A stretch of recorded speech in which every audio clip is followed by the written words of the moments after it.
Moody's analytics say for the first time in 20 plus years, the majority of American renters are now rent burdened, meaning more than 30% of their income goes to paying rent. Young people that I spoke with say that this prevents them from getting ahead in their lives, and right now they are demanding change. Hey, do you live in Denver? Cool. Did you know we have an election tomorrow?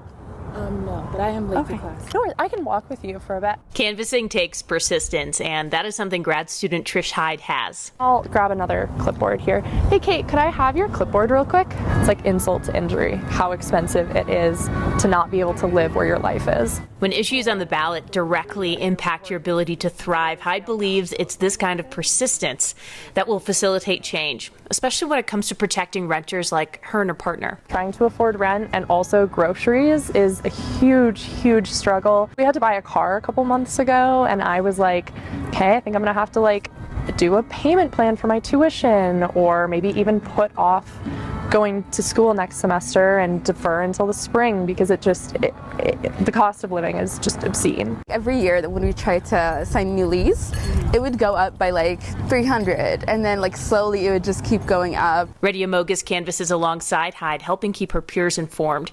She says housing is one of the reasons she does this work. We all feel this sense of hopelessness because even though we are out here, we protest, even though we are giving it so much, it just feels like nobody's listening to us and we're dismissed. And one of the big things that we heard from young people is that rent is too damn high. Nicole Hansel is the executive director of New Era Colorado, a nonpartisan, nonprofit group that helps young people get involved in the political process. It's the organization both Mogus and Hyde canvass for. They recently conducted a survey that shows young adults 18 to 34 want bold action from lawmakers regarding housing, regardless of their political affiliation. She says 8 in 10 want governments to be able to limit rent increases by landlords, and 9 in 10 said they favor policies that would ensure, quote, reasonable, predictable rents. Our elected officials are seeing that, young people can really shape the course of our future electorally, and so they should probably start paying attention to the things that they care about and what they want. Around the country, rent hits young people especially hard. According to the Pew Research Center, a third of renting households are headed by someone under 35.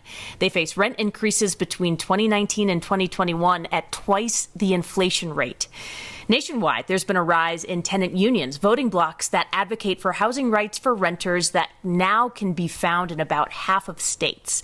And young adult action just makes sense. According to Bank of America research, the median rent price for Gen Z rose 16% in 2022 compared to 2021. The median rent for boomers rose only 3%. It's been really cool to see how many young people are getting out there and donating their time and volunteering and finding campaign jobs in a local election. The wheels of change turn slowly at the government level, but for young adults moved by the lack of affordable housing, they say they have no choice but to get involved now. We can't afford to live where we want to work or where it's convenient to get to work. That limits our job prospects and our career aspirations considerably. Vanessa Mishanya, Scripps News, Denver.